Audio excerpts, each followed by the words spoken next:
Hi, George Lynch, Legendary Gear. We're out here hunting this last day and thought we'd take a little bit of time to explain about the silhouettes, how we're using them, how to use them.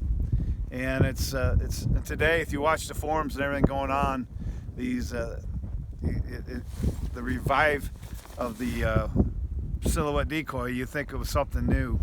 And we were hunting with silhouettes 20 years ago. I remember when the Outlaws first came out. They were our first silhouettes. Actually, our first silhouettes were silhouettes that we cut out of 1/4-inch Lawan plywood. We had our patterns, and then we used 1x3, and I hooked drilled a hole in the bottom of that 1x3, bolted to the silhouette. Then we'd use 5/16 rods, stick in the ground, and we used to set those silhouettes in, and we would put those in certain spots. But with that was our first motion and our silhouettes, and we painted them black and white. Worked great. Used them in Southern Illinois. We used them all over the country. So silhouettes, guys, have been around for a long time. It's something that isn't just been designed or someone thought of, but they are a great tool. And how we used the silhouettes back in the day. In fact, waterfowl hunting is compared to life is about evolution, evolving.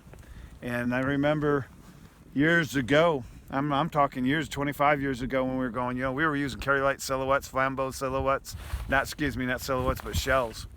And the shells were the big thing. And I'll remember when we were guiding out of southern Michigan, out of Knutson's, a bunch of us. It was a premier guide service. And when Bigfoot first came out with a full body, I'm telling you what, guys, when we started using, we were fighting to get those Bigfoots. And some of the old timers will tell you, they've been out there, they hunted there, Fred Zink, Jeff Voiles, Tim Grounds. A lot of guys with myself, we cut our teeth there guiding. I'll tell you, when those Bigfoots came out, boys, it was like we died and went to the promised land. And it worked great for years, and Bigfoot still working in the full bodies. Then came the evolution of the full body. And then full body went to Avery, and it went on and went on. Even with the full bodies, and it's all about pressure, and the presentation builds up. The presentation of one thing constantly builds up the geese get used to it because constantly seeing the presentation. So we even noticed in southern Michigan, when we were hunting the first late seasons, we had a lot of success, and we were the first ones hunting. Then that went on to the pressure and people getting into the sport. Again, it was about the presentation of hunters being in other fields, creating that the birds are just getting adapted to it. It's adaptability. They're evolving. And it got to where the full bodies, we were using the layout binds and the full bodies, and the geese would just come in, do like you see today, and get 100 yards, fly off. And I'll never forget our first outlaw silhouettes. I remember telling to a friend of mine, we were hunting, I said, let's look around, everybody in every field's using the same thing. Let's try something different. Let's take all our outlaws that we have today, and we're going to go out. Let's put those out and see what happens. And I'm telling you, we were on the edge of city limits. It was geese coming off the river. It was same geese, same field, same calling, but it was bloody. They finished up. It was a different we changed that presentation of what they were used to seeing. And from that day forward, we used silhouettes quite a bit. And we had got to try them with the outlaws, and I mixed them. I never did care for them, never found consistent success with silhouettes and full bodies. But if I was using silhouettes, I was using them by myself. So as time went on, in late season, we were all pretty secretive about our techniques and what made us successful, especially to the guys in our same area. Today you got social media, and everybody's a hero, and everybody's promoting and putting on there. But we kind of, I think, in the older generation, of being quiet about silhouettes, because silhouette was something that I would use in the late season, especially even going back to a fluke call. The presentation of short reads, the evolving, they heard that, and then I'd use a fluke call and silhouettes in the late season, changing my presentation up, and found great success. So I didn't want to condition and tell everybody that we were using silhouettes all the time. I think that that evolution will take place again if we don't remember to mix it up. Nothing wrong with still with full bodies, but the silhouettes are great, but they're not the answer to the whole waterfowl hunting situation today.